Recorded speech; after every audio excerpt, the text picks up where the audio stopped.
Suatu hal menarik saya temukan, ketika mencermati tahun wafat Jayabaya dan tahun kelahiran Siliwangi, yang ternyata berjarak 222 tahun. Data mengenai hal ini, merujuk pada beberapa literatur yang menyebut Prabu Jayabaya memerintah kerajaan Kediri di antara tahun 1135 hingga 1179 Masehi, dan Prabu Siliwangi yang dalam beberapa literatur disebut lahir pada tahun 1401 Masehi. Jadi, jika dihitung, tahun wafat Prabu Jayabaya hingga tahun kelahiran Prabu Siliwangi tepat berjarak 222 tahun. Angka 222 tentu saja menarik untuk dicermati, terutama karena merupakan jumlah jarak tahun kehidupan dua sosok yang melegenda di tanah Jawa. Terlebih lagi karena keduanya, secara geografis, seakan merepresentasi kepercayaan tema eskatologi yang berkembang dalam masyarakat tradisional di sisi timur dan barat Pulau Jawa. Melalui pencermatan angka 222 ini, saya menemukan isyarat yang mempertegas keterkaitan keduanya. Yaitu bahwa akar dari 222 adalah 14, sekian-sekian, berikut ini bentuk desimalnya.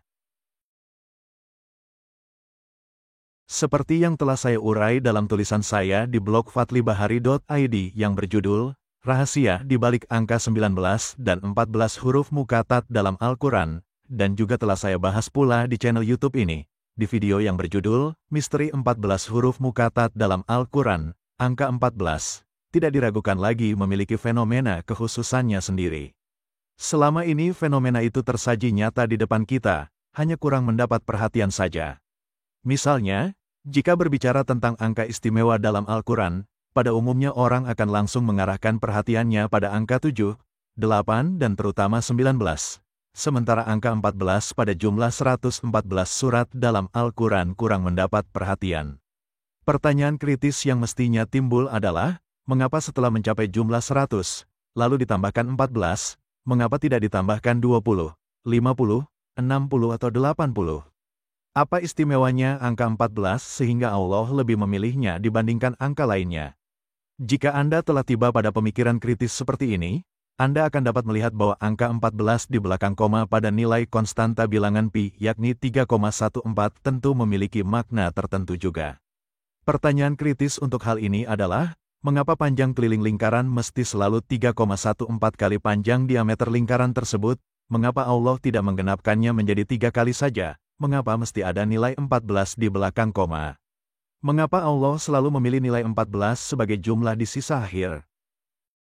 Tentu saja semua pertanyaan ini sulit dicari jawaban tepatnya. Meski demikian, gambaran keterkaitan antara 3,14 bilangan pi dengan 114 jumlah surat dalam Al-Quran yang saya urai berikut ini, mungkin dapat dipertimbangkan. Jika kita menganalogikan rentang waktu kehidupan di dunia ini sama dengan satu lingkaran penuh yang bernilai 360 derajat, maka, jika kita membaginya dengan 3,14 untuk mendapatkan nilai diameternya, hasilnya adalah 114 derajat. Yang mengejutkan, 114 derajat itu sama dengan 1,99 radian. Melalui persamaan ini, Allah seakan ingin mengisyaratkan bahwa angka 19 dan 114 surat dalam Al-Quran memang memiliki keterkaitan.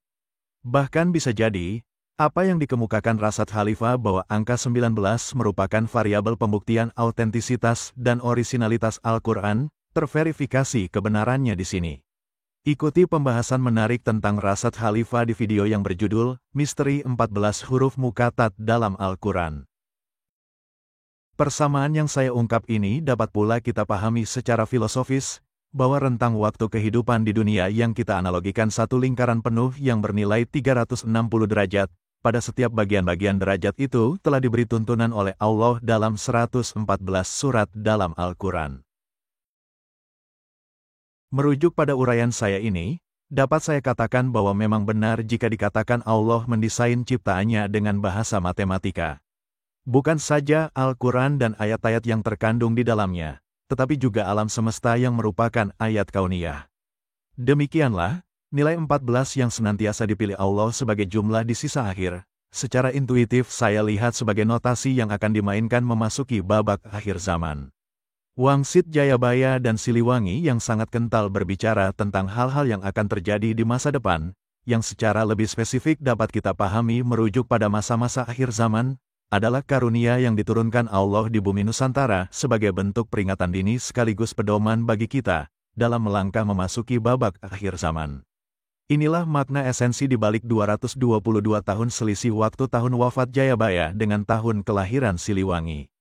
Mereka berdua adalah utusan yang dihadirkan Allah di bumi Nusantara untuk memberi pedoman pada kaum di bumi Nusantara di mana Al-Mahdi sebagai sang penyelamat di akhir zaman akan dihadirkan.